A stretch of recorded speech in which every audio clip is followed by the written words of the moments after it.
निकालो यशाया की पुस्तक 11 उसका 11 से 12। उस समय प्रभु अपना हाथ दूसरी बार बढ़ाकर बचे हुओं को जो उसकी प्रजा के रह गए हैं, अशरूर से, मिस्र से, परशोस से, कूश से, एलाम से, शिनार से, हमात से और समुद्र के द्वीपों से मोल लेकर छुड़ाएगा। वह जाति जाति के लिए झंडा खड़ा करके इज़राइल के सब निकाले हुओं को और यहूदा के सब बिखरे हुओं को पृथ्वी की चारों दिशाओं से इकट्ठा करेगा। हालेलुया। वह जाति जाति के लिए झंडा खड़ा करके इज़राइल के सब निकाले हुओं को और यहूदा के सब बिखरे हुए लोगों को चारों दिशाओं से इकट्ठा करेगा, एक देश बनाएगा। इज़राइल ही एक ऐसा देश है, सिर्फ एक ऐसा देश जो दूसरी बार आकर एक देश दोबारा से स्थापित कर लिया गया। हालेलुया।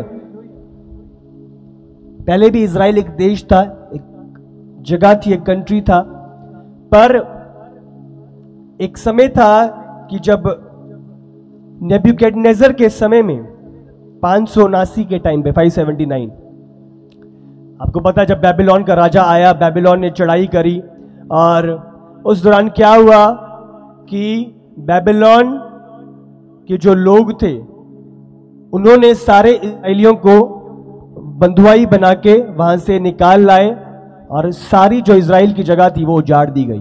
वहां का मंदिर, वहां की जगह, वहां का स्थान सब उजाड़ दिया गया। और 70 साल के बाद नमाया, एजरा, ये लोग आए और दोबारा से इज़राइल की शहरपनाह खड़ी करी और दोबारा से उस देश को बसाया। तो ये पहली बार था कि जब वो दोबारा बसाया गया। अब दूसरी बार जो दोबारा बसाया गया था ये था 1948। पर ये उजाड़ा कब गया था? जैसी इज़रा नेमाया ने उसे दोबारा बसाया, यीशु मसीह आए, हम जानते हैं यीशु मसीह मारे गए, गाड़े गए, तीसरे दिन मुर्दों में से जी उठे। और जैसी जब चेले प्रचार कर रहे थे, AD 70 के समय पे एक एम्परर था रोमी जिसका नाम टाइटस था। तो जब वो आया अपनी सैनिकों के साथ, जब उन्होंने देखा कि इज़राइल के लोग बलवा कर रहे हैं, तो उसने सारे मंदिर को उजाड़ दिया, सारी जगह को उजाड़ दिया और जितने भी यहूदी थे, इज़राइली थे, वो तितर बितर कर दिए गए। कोई पूर्व चला गया, कोई पश्चिम चला गया, कोई US की साइड चला गया। तो ये सारे इज़राइली ऐसे बिखर गए थे AD 70 के बाद। अब समझ रहे हो? और 1948 हमारा देश इंडिया 1947 में आजाद हुआ था। तो 1948 मई में इज़राइल जो देश था ये स्थापित हुआ, ये बनाया गया, इनको अपनी जगह दी गई और दोबारा जो लोग तितर बितर थे वो दोबारा इकट्ठे करे गए। ये उस टाइम का न्यूज़पेपर है, state of Israel is born, Israel पैदा हुआ है। तो ये पहली बार जब एजरा नेमाया दोबारा खड़ा किया इज़राइल की जगह को, और दूसरा 1948 में तब जब दोबारा इज़राइल बना। हालेलुया।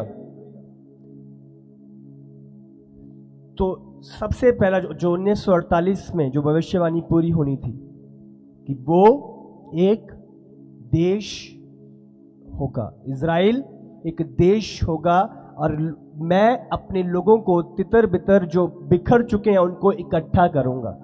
तो 1948 वो दिन था जब लोग इकट्ठा करे गए, वो देश तैयार हुआ। हालेलुया। दूसरा जो हम देखते हैं, दूसरी भविष्यवाणी कि जब इज़राइल देश बना, इसको महीने, 2 महीने या 10 महीने नहीं लगे, ये एक ही दिन में इसके देश बनने की घोषणा करी गई थी। हालेलुया। अभी तक कोई भी ऐसा देश नहीं जो एक ही दिन में बन गया हो। अब समझ रहे हो, इतनी फॉर्मेलिटीज, इतनी सारी चीजें ये है। ये ऐसा नहीं होता कि अगर किसी ने अपने आप में एक लोगों ने चुनाव कर लिया, हम भी मैं एक देश हूं और वो देश बन गया। नहीं, दूसरे देशों का आपको पहचानना कि आप एक देश हो, आपकी देश की पहचान बनाता है। हालेलुया। ये आपकी पहचान नहीं कि मैं हूं, दूसरे लोग आपको पहचान रहे हैं। बट इज़राइल एक ही दिन में, और ये एक भविष्यवाणी थी जो पूरी हुई। क्या एक ही दिन में हो सकता है? हो सकता है। बट पढ़ेंगे यशाया 66 उसका 7 और 8। उसकी पीड़ाएं उठने से पहले ही उसने जन्मा दिया, उसको पीड़ाएं होने से पहले ही उसने बेटा जन्मा। ऐसी बात किसने कभी सुनी? किसने कभी ऐसी बातें देखी? क्या देश एक ही दिन में उत्पन्न हो सकता है? क्या एक जाति शरणा मात्र में ही उत्पन्न हो सकती है? क्योंकि सिय्योन की पीड़ाएं उठी ही थी कि उससे संतान उत्पन्न हो गए। हालेलुया। क्या हो सकता है? आप समझ रहे हो? क्या देश एक ही दिन में उत्पन्न हो सकता है? हाँ, हो सकता है। तो ये भविष्यवाणी की एक ही दिन में इज़राइल पैदा हो जाएगा, बन जाएगा, ये एक भविष्यवाणी थी जो पूरी करी गई। 1948 में एक ही दिन में जो यूएस का जो राष्ट्रपति था उसने इज़राइल के देश को देश के रूप में पहचाना। उसके बाद बाकी के देश जितने भी थे उन्होंने उसे पहचाना। तो इस प्रकार एक ही दिन में इज़राइल एक देश घोषित करा गया। हालेलुया। समझ रहे हो कि नहीं? कलीसिया हाथ को हिलाओ अगर आप समझ रहे हो। हाँ, आज हम बात कर रहे हैं कि ये चीजें यूं ही नहीं है। अचानक से उसने हमला कर दिया, अचानक से ये भूचाल आ गया, पता नहीं ऐसा क्यों हो रहा है, दुनिया में क्या घटित हो रहा है। आप अनजान नहीं ठहर सकते, जबकि बाइबल में जो चीजें आप देख रहे हो पहले से लिख दी गई हैं। हालेलुया। आपने एक मूवी देखी होती है, हाँ, आप दोबारा किसी और के साथ देख रहे होते हो, आप उसे बता रहे होते हो उसके बाद ये होएगा, इसके बाद ये होएगा, इसके बाद ये होएगा। आप समझ रहे हो? क्यों? क्योंकि आपने पहले ही देखी होती है उसे। तो इसी प्रकार बाइबल में जो होने वाला है या जो हो रहा है हमने पहले से देखा हुआ है, पहले से जानते हैं हम कि क्या होगा। इसके बाद ये ऐसे आएगा, इसके बाद इसकी एंट्री होगी, इसके बाद ये आएगा, इसके बाद ये होगा। हालेलुया। हम अनजान नहीं है, हमारे लिए नया नहीं है, हमारे लिए अचानक सा नहीं है। जो प्रभु ने हमें दिया है उसका जीवित कलाम वो पहले से बताता है, जाहिर करता है कि क्या होने वाला। हालेलुया। लूका की पुस्तक निकालो 21 उसका 20 से पढ़ो आगे। जब तुम यरूशलेम को सेनाओं से गिरा हुआ देखो तो जान लेना कि उसका उजड़ जाना निकट है। तब जो यहूदियों में हो वे पहाड़ों पर भाग जाएं, और जो यरूशलेम के भीतर हो वे बाहर निकल जाए, और जो गांव में हो वे उसमें ना जाएं, क्योंकि ये पलटा लेने के ऐसे दिन होंगे जिनमें लिखी हुई सब बातें पूरी हो जाएंगी। उन दिनों में जो गर्भवती और दूध पिलाती हुई और उनके लिए हाय हाय, क्योंकि देश में बड़ा कलेश और इन लोगों पर बड़ी आपत्ति होगी। वे तलवार के कोर हो जाएंगे और सब देशों के लोगों में बंधुए होकर पहुंचाए जाएंगे। और जब तक अन्य जातियों का समय पूरा न हो तब तक यरूशलेम अन्य जातियों से रौंदा जाएगा, और सूरज और चांद और तारे वे चिन्ह दिखाई देंगे, और पृथ्वी पर देश देश के लोगों को संकट होगा। कि देश में बड़ा कलेश और इन लोगों पर बड़ा प्रकोप होगा। हालेलुया। यहां पे शब्द है होगा। वो चीजें हिलाई नहीं जा सकती। वे तलवार यरूशलेम को सेनाओं से घिरा हुआ देखो तो जान लेना कि उसका उजाड़ जाना निकट है। हालेलुया।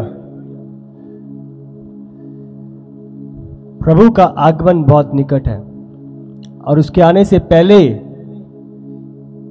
जो भविष्यवाणियां लिखी गई हैं उनका पूरा होना अवश्य है। उसे कोई भी इधर उधर नहीं कर सकता। हालेलुया। का पूरा होना अवश्य है। 1967 में एक बहुत बड़ा युद्ध 6 दिनों का इजराइल और जो मुस्लिम देश थे मिडल ईस्ट के, उनके बीच में बड़ा युद्ध चला और जगह को लेके बहुत युद्ध दिन और रात चला। पर उसके बाद प्रभु के अनुग्रह से इजराइल ने जीत हासिल करी और जितना भी जगह थी और जगह पे किसका अधिकार होएगा, तो वो सारी जितने भी ट्रीटीज थी वो सारी साइन करवाई गई। और उस समय से ही ये आपसी युद्ध बीच बीच में चलता आ रहा है और वो उनके खिलाफ काम करते हैं और फिलिस्ती इजराइल के खिलाफ। और आप इसका पहले से ही जानते, आप समझ रहे हो, हम गोलियत के समय से जानते हैं इस युद्ध के बारे में, इस दुश्मनी के विषय में। फिलिस्ती और यहूदी इजराइल के लोग, आप देख रहे हो वहां से अब तक चीजें चली आ रही हैं। और अब ऐसा टाइम आ रहा है कि इजराइल पूरा घिरा होएगा। आप समझ रहे हो, पूरा घिरा होएगा। जितने भी मिडिल ईस्ट के देश हैं, जितने भी आसपास के लोग हैं, उसे घेरे होंगे और उसे खत्म, हाँ, अगर आप उनके बयान सुनो, इसका नामो निशान मिटा देंगे, खत्म कर देंगे, देश को ही खत्म कर देंगे। हालेलुया। पर अब इस देश को कोई खत्म नहीं कर सकता। हालेलुया। ये देश मामूली देश नहीं है। ये देश प्रभु का ठहराया हुआ, चुना हुआ वंश है, जिसके लिए प्रभु की बड़ी योजना इस अंतिम समय के लिए है। हालेलुया। एक और भविष्यवाणी जो ये इजराइल की जगह है,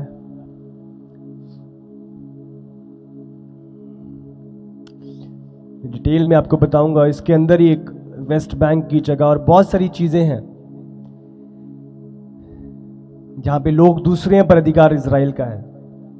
तो ऐसी बहुत बातें हैं, बट जो आज हमारा संदेश का तात्पर्य है वो ये समझना कि ये बातें नई नहीं है, बट भविष्यवाणियां जो पहले से प्रभु ने कर दी गई। हालेलुया। बाइबल में लिखा है, प्रभु ने, अगर आप पुराने नियम में हम देखते हैं कि नॉर्थ साइड से लोग आएंगे मेरे वापस, एक बड़ी तादाद में नॉर्थ से लोग वापस आएंगे। निकालो यिर्मयाह 16 उसका 15। वरन ये कहा जाएगा कि यहोवा जो इस्राएलियों को उत्तर के देश से, आप देख रहे हो, पढ़ो, और उन सब देशों से जहां उसने उनको बरबस कर दिया था छुड़ा ले आया, उसके जीवन की सौगंध, क्योंकि मैं उनको उनके निज देश में जो मैंने उनके पूर्वजों को दिया था लौटा ले आऊंगा। उत्तर देश से उनको लौटा ले आऊंगा, वापस ले आऊंगा। जितने भी लोग मेरे हैं, मैंने आपको बताया था, यहूदी तितर बितर हो गए थे, बिखर गए थे। तो 1989 में जो ये रशिया का, जो हम सोवियत यूनियन कहते थे, बहुत बड़ा एरिया था रशिया के पास, बट 1989 में ये टूटा। उससे पहले ये अपने लोगों को बांध के रखते थे और लोगों को बाहर नहीं निकलने देते थे। बट 1989 के बाद जब ये टूटा तो बताया जाता है 12 से 14 लाख यहूदी वापस इजराइल को आए। कहां से? रशिया से। अगर आप इजराइल का मैप देखो, पूरे देश का मैप देखो, तो इजराइल के ऊपर जो उत्तर की साइड है वो मॉस्को रशिया है, और वहीं से ये 14 लाख इजरायली वापस अपने देश इजराइल में लाए गए।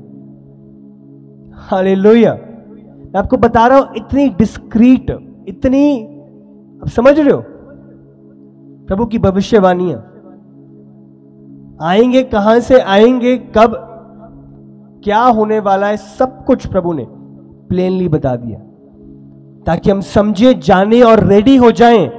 अगर ये भविष्यवाणियां अब तक पूरी हुई हैं तो आगे हो रही हैं, आगे होंगी। हालेलुया।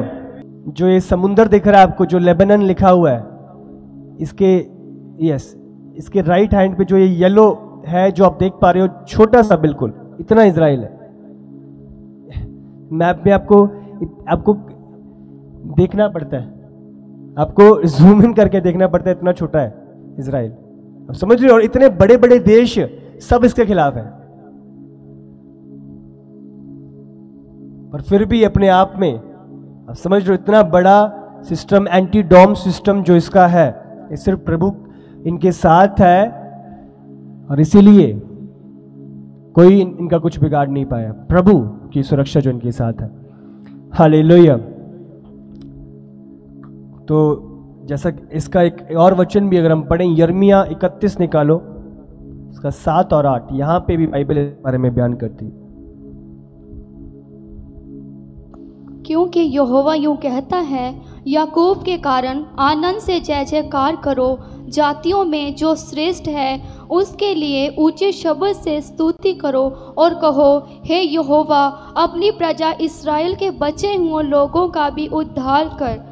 देखो, मैं उनको उत्तर देश से ले आऊँगा और पृथ्वी के कोने कोने से इकट्ठा करूँगा, और उनके बीच अंधे, लंगड़े, गर्भवती और जच्चा स्त्रियां भी आएंगी। ये बड़ी मंडली यहाँ लौट आएगी। हालेलुया। मैं उन्हें इकट्ठा करूँगा, उत्तर देश से उन्हें ले आऊँगा, रशिया से। भविष्यवाणियाँ प्रभु की जो हम पूरा होते हुए देख रहे हैं। हालेलुया। अद्भुत।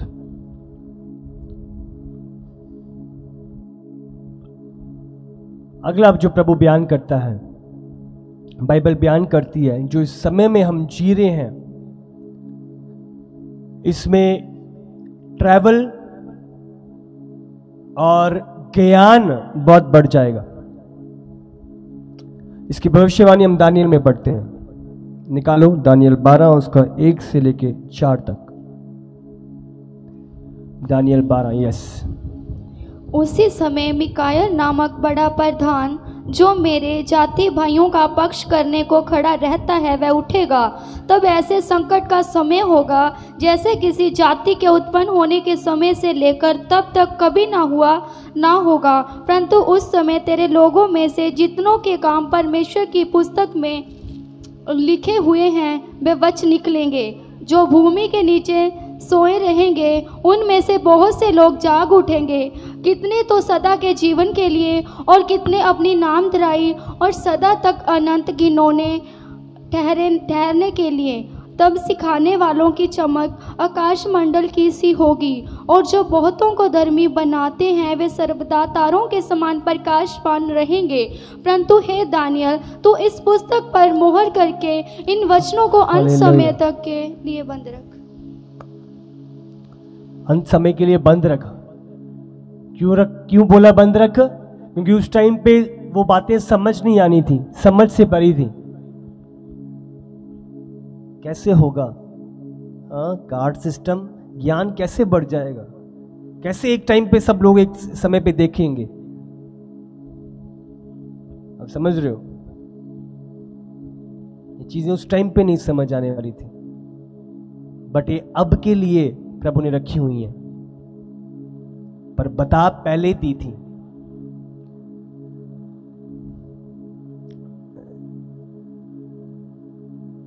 बाइबल में लिखा है, जो भूमि के नीचे सोए हुए रहेंगे, बहुत से लोग जाग उठेंगे, क्योंकि कितने तो सदा के जीवन के लिए और कितने अपनी नामधराई के लिए और सदा तक अत्यंत गिनौनों के लिए, गिनौनों ठहरने के लिए। अब समझ रहे हो कैसा समय जो आएगा, जो अब तक ना आया। इज़राइल में जो अगला होने वाला है वो है मंदिर की तैयारी होना। जो मंदिर था AD 70 में उसे ढा दिया गया था।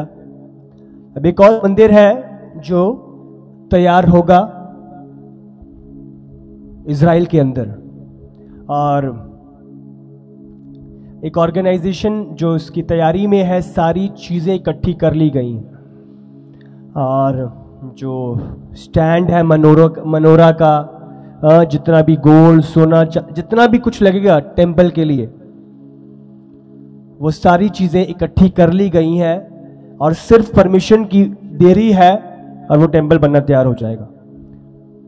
और जब ये टेंपल बनेगा, ये अंतिम समय की भविष्यवाणी है। और बाइबल बयान करती है जो 7 साल कलेश, 7 साल 3.5 साल कलेश और 3.5 साल महाकलेश के आ रहे हैं, उसके बीच में 3.5 साल पूरा होने के बाद एंटी क्राइस्ट आएगा, उस मंदिर में जाएगा और अपने आप को ईश्वर कहलाएगा। तो ये सारी बातें पहले से लिख दी गई हैं, ये जो घटित होंगी। यहां तक भी बोल दिया है कि टाइम आएगा मूर्तियां बोलेंगी। अब समझ रहे हो? अगर वो बोलेंगी तो क्या हम विश्वास कर लेंगे उन बातों पे जिसके विषय में बाइबल में पहले लिख दिया गया है? हालेलुया। प्रभु के वचन को हमें जानना और समझना है, हमें धोखे में नहीं रहना, हम धोखा ना खाएं। इसीलिए प्रभु ने अपना कलाम पहले ही दे दिया है, ताकि हमें अलर्ट रहे। हमें पता है इसके बाद ये होएगा, इसके बाद ये होएगा, इसके बाद ये आने वाला है। आपको उस तैयारी के साथ चलना है। रैप्चर आ रहा है तो आप तैयार हो, आप उलझे नहीं हो, आप भटके हुए नहीं हो, आप तैयार हो, आप उसकी बाट जोड़ रहे हो, आप आनंदित हो,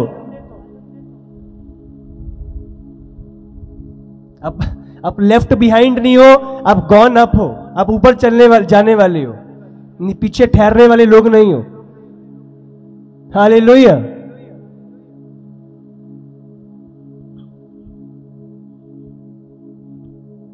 तैयारी।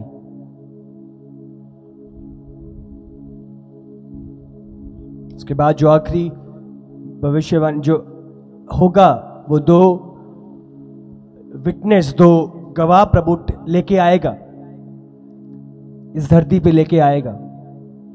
जो कहा जाता है, बाकी प्रभु जानता है कि वो एलिया और मूसा होंगे। एलिया था जिसने आग उतारी थी, और मूसा जिसने समुद्र को लहू में तब्दील कर दिया, बदल दिया था। तो ये 2 आएंगे जो 3.5 साल तक प्रभु का प्रचार करेंगे, और बाइबल में लिखा है इतनी सामर्थ की ये स्वर्ग से आग उतार देंगे और कोई इनका कुछ बिगाड़ नहीं पाएगा।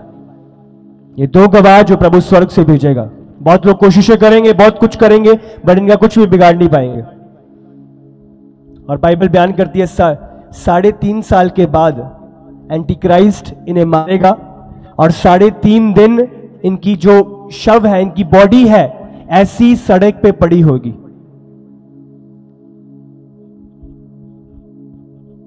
और बाइबल बयान करती है कि लोग उपहार बांटेंगे एक दूसरे को जब इनकी लाशों को देखेंगे। अब देख रहे हो कितनी नफरत करते होंगे ऐसे बंदों से कि वो उनके मरने पे तोहफे बांट रहे हैं एक दूसरे को, कि वो उन्हें बताएंगे, उनके पाप के विषय में आगाह करेंगे, बोलेंगे छोड़ दो स्वर्ग का, उनको ये चीजें पचेंगी नहीं और वो उनसे नफरत करेंगे, विरोध करेंगे। हालेलुया। क्योंकि इतने टाइम से 3.5 साल मारने की कोशिश तो करी, पर कुछ हुआ नहीं है, तो जब फाइनली प्रभु के वचन के अनुसार मर जाएंगे तो बहुत खुश होंगे वो।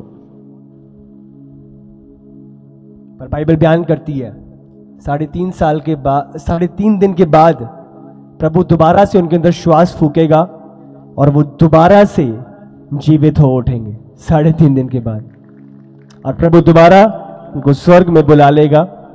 पर सब ये बात देख के शॉक होंगे, और बाइबल बयान करती है हर एक आंख इस बात को, इस दृश्य को देखेगी।